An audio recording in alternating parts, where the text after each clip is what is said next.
the DNC vice chair, and that message that he has, as Avery mentioned, out with the old, in with the new. That is what DNC Vice Chair David Hogg is saying. His group, Leaders We Deserve, is planning to spend $20 million to boost young primary challengers against Democratic incumbents. This as Dems try to find their way a little bit out of the woods after that 2024 defeat. But are these new fresh faces the answer? Well, DNC Vice Chair David Hogg joins me now to talk about all of that. Welcome in, David. Always good to have you. You know, it kind of freakish, but David Hogg looks a little bit like Charlie Kirk to me. There is like a phrenological similarity there that I find a little disquieting. Maybe that's why I don't trust him. Well, I guess I want to ask, how are you making the choice of who to endorse? Is age the only factor here? And also, how are you making the choice of who to challenge in a primary? Absolutely. Well, look, I think the first most important thing here is to understand it isn't necessarily just out with the old and in with the new. I would say it's out with the ineffective and in with the effective. That is what we are doing here. Far too many people in our party, our approvals are awful right now. Any person that has eyes can see that. We are at 27% approval with our base, and we need dramatic change. I've talked to thousands of people around the country that are demanding that. It genuinely, the fact that this is even a discussion, like the fact that there's any debate at all over the idea that there should be standards for being a part of the Democratic Party, and that if you're ineffective, you should be replaced with people who are effective, when the country's being torn apart like in an unprecedented fashion by a fascist administration, and when the party is experiencing record low approval ratings. The fact that this is controversial is unbelievable. And keep in mind, it's only controversial within the ranks of the Democratic Party. I guarantee you the average Democratic voter right now, if posed the question, hey, do you think we should primary useless safe seat Democrats who won't stand up to Trump with people who will? They would say yes. I can't imagine the average Democratic voter would disagree with that prospect. It's just that this entire fucking party is a Make-A-Wish Foundation project to the elderly. It's a program to reward them for longevity and for loyalty. Like a lot of these people, a lot of the elected officials within the Democratic Party legitimately just think of their job as like a rote bureaucratic middleman position where they exist to maintain the status quo and do nothing else. And they are being blindsided right now by the realization that they actually have to do politics and that a lot of lives are on the line. Like this didn't even occur to them. It hasn't occurred to them for decades, you know? There were a lot of neocons, a lot of like rhinos early on in the first Trump administration who also felt that way. The difference is their party, the Republican Party, shaped up and started threatening them and forcing them into line, which is, from a political perspective, exactly what they should have done. People either got forced out or they were forced to shape up. And now they don't have that problem. Now the entire Republican Party is a lockstep, unified, fascist political bloc, which is bad for us. But politically, it was very smart of them. Democrats are 8 years late to this. 8 years late. And they still haven't made the switch. A lot of their members still think because Biden won, because fucking Biden won, man. Because Biden won in 2020. They thought Trump was an anomaly. They thought, oh, thank God, I thought things were going to be different. But now they're not going to be. The long nightmare is over. Change. And the work that we're doing here is not just to help elect better people in a lot of these cases challenging incumbent Democrats. It's also to help younger people that are running in open blue seats and in competitive races as well. We're not challenging people that are running in frontline districts that could risk us potentially losing the House. But ultimately, we know that our party has to do a much better job of showing our base that we are here to fight for them. And we're seeing the results of that. People like AOC, Chris Murphy, Senator Van Hollen, and others around the country are fighters that are on the front lines out there showing people what we're doing to stand up and fight back against Donald Trump's agenda, are raising incredible amounts of money. And that is going to be super important going forward to help candidates around the country, especially in our frontline districts as well, because people want to see that we are fighting for them. And far too many of our young people feel like we've given up on them. They feel like we're not here fighting for them. And they feel like the American dream is I want AOC to put on a pair of raw selfish denim. To revive it. What's your criteria? What districts would you pick to focus on, and what districts would you not? I'll give you a good example. Would you support, for example, AOC, who you just mentioned, in a primary against Chuck Schumer for Senate? Well, this cycle, we're focused on House seats in particular. Those are the types of seats that we are focused on because we want to be as effective as possible in helping to give these young people a chance. A lot of the candidates we're working with are under the age of 35. So as you can imagine, working with Senate candidates that becomes a little more difficult. But really what we're looking at here is not just, oh, is this an older person? Like there are older people that are very effective in our party too. People like Nancy Pelosi and Jan Schakowsky and others. Answer the specific question. The specific question is a trap.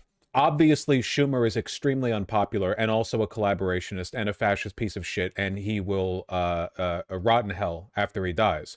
But he is also the Senate minority leader. So what he's trying to do is get Hogg to essentially say that he stands against the very wealthy and powerful Senate minority leader. It's a trap. This interviewer is not being honest, at least not sympathetic to the cause. Others, I would argue, been some of our most Is Chuck Schumer a name that you'd put in that bid? See, as someone who's a see this shit? He's not actually talking about the underlying argument or the point. He's essentially saying, oh, so as a logical extrapolation of your argument, you're saying that you're making an enemy of this very powerful insider Democrat? You're saying you're making an enemy of him? You want to go up against Chuck Schumer, the Wall Street Senate Democrat? You wanna? Oh, you wanna? That's what he's doing. Fuck this piece of shit. effective and older in the party? You know, there's certainly disagreements in our party right now of certain That tactics. doesn't sound like a yes. See, this is like this guy is an agent of the enemy. This guy this guy is as much our enemy as anybody on Fox News. For sure. But I will say we're in a really difficult position right now. We're in the minority in our party, and there's disagreements over how to handle that. Certainly, I have my disagreements with the leader at times, but ultimately, we have to realize that we're all on the same side here of moving our party forward and getting back into the majority. And sometimes that's going to include having disagreements with what our leadership is doing. But ultimately, that's part of what makes our party great. We're not a cult. We allow disagreement, and we're not led by a strong man like Donald Trump, who says, if you don't agree with me, there is no place for you here in the party. And certainly, there are people who don't agree with me in doing these tactics either. But ultimately, I know we're all on the same side here of getting back to winning, and everybody wants to see a party that fights for them. David, you mentioned there are some folks who don't agree with you here. I mean, Ken Martin, chair of the DNC, has said that it's not the party's position to take sides in a primary. I want to put on your screen something that Sheldon Whitehouse said on ABC's This Week just last month. You see it there. We are in a fight for our democracy. He goes on to say you can't fight in the dugout when you're trying to score runs on the field. So I guess my question is, what do you say to those who say you're hurting the Democratic Party here by what you're doing? See, like this interviewer is obviously not on his side. The argument is at its face value ridiculous. We're talking about rooting out the ineffective members of Congress. Like these people are doing anything to begin with. Their existence in the party is the reason we lost to Trump. What I would say to them is look at the results of the people that are out there fighting right now. The people that are on the front lines that are leading. Real affirmation of the fact, though, that the real enemy to these people is the left, not Republicans. They will be ineffective against Republicans, but when if there's any threat from like left populists taking over safe seats in the party, that's when they freak out, plant their feet, and act like this is the existential threat to the party. That's when they start redoing elections to unseat people in the vice chair seat. The charge like AOC, Bernie Sanders, people like Chris Murphy and others, they are raising incredible amounts of money that is going to be essential because we're getting emails every day to our organization. And I know campaigns around the country are getting emails saying, if you don't dramatically change things in your party, I'm not going to support you. I'm not going to donate. And that is an existential threat to everybody in our party and making sure that we're able to come into a majority. And what I would say to that baseball metaphor in particular is, look, if you have a team that is failing to, get on base, you need some new players, and making sure that you're not threatening the House majority while doing that is incredibly important. And that is why we're not challenging Democratic incumbents that are in very competitive seats in the general election. But we know that our party is the Democratic Party. We know that we need our base to know that we're here to fight for them. And we've seen incredible examples, whether it's Hakeem Jeffries, who got involved through multiple Democratic primaries, whether it's AOC or even people like Cory Booker. Our party has had an openness for a long time to this. And this idea that the litmus test of who should be in a position is dependent on how long they have been there is ridiculous. It should be how effective have they been while being there.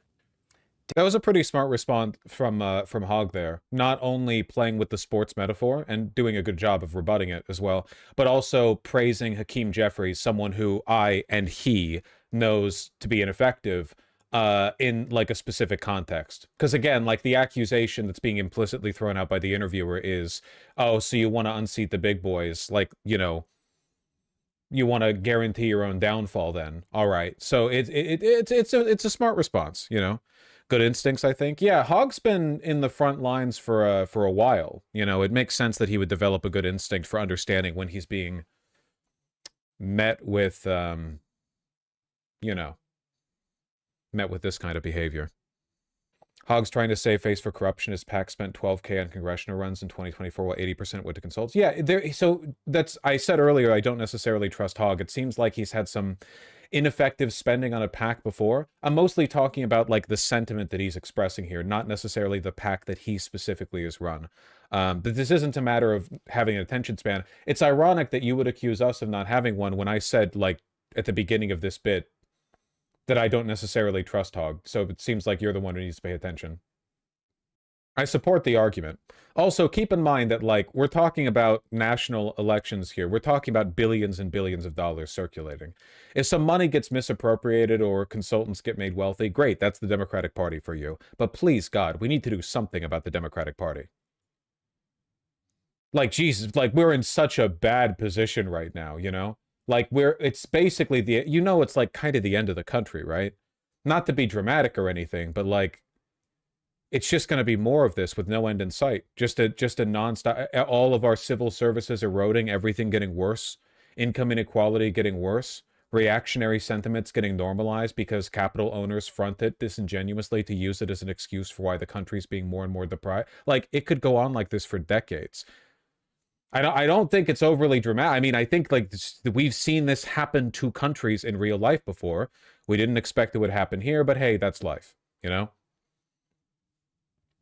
I'm just saying, like, I'm not really in a position to go like, oh, well, this person who's suggesting reform within the one political party that has the, you know, national apparatus capable of stopping them is personally been ineffective in his, you know, PAC contributions. Like, okay, yeah, I know. I'm taking that into account. Hogg argued that because of his announcement that his organization would support primary challengers, the DNC has, quote, made it clear they were going to remove me.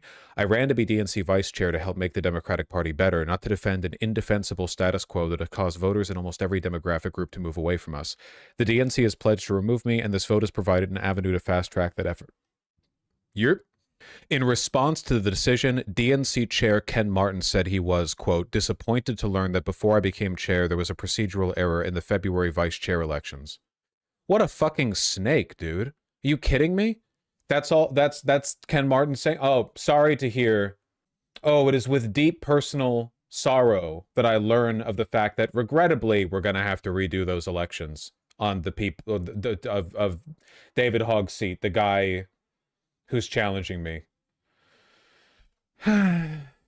Genuinely feels like the Dems just want us to die. It's all institutions exist to serve themselves, and for the Democrats, that's just like a, you know, a retirement program for a few hundred 80-somethings. That's the program. Yeah, it's not that they want you to die. It's just they don't care about you. Republicans want you to die. So is there like anything we can do to make it clear where the voters stand in this DNC BS? Apart from voting and protesting? Not really, no. I mean, like unfortunately, like in this country, we have a very weak civil society relative to the power of our corporations, of our institutions, you know? And the Democratic Party has just not opened itself up meaningfully to criticism. You know, like it's not, they're so immune to it. They're so allergic to it. I mean, they're trying to oust David Hogg for even the light suggestion that you shouldn't be an elected official if you're fucking useless, right? It's very difficult to do anything with, you know?